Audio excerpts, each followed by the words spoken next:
Après 2 heures de discussion hier, le Conseil de sécurité de l'ONU n'a pas réussi à se mettre d'accord sur l'adoption d'une condamnation unanime de l'attaque. Un projet de texte proposé par le Royaume-Uni avait pourtant fait l'unanimité. Les États-Unis ont bloqué la résolution et les raisons de ce blocage restent pour l'heure inconnues. Pour le secrétaire général de l'ONU, la lumière doit être faite sur les circonstances de ce drame. Le secrétaire général de l'ONU rappelle à toutes les parties leurs obligations vis-à-vis du droit international humain. Il appelle à une enquête indépendante pour établir les circonstances de l'attaque et punir les responsables. Il est important de garder en tête que les Nations Unies avaient fourni la localisation exacte du centre de détention aux parties impliquées dans le conflit.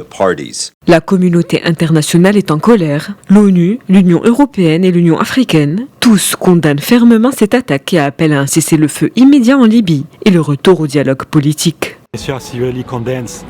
Le Haut Commissariat des Nations Unies condamne cette attaque commise à l'encontre des civils où sont détenus des réfugiés. Nous pensons en premier lieu que les migrants ne devraient pas être retenus et les migrants et réfugiés qui sont arrêtés en mer ne devraient pas être conduits en Libye.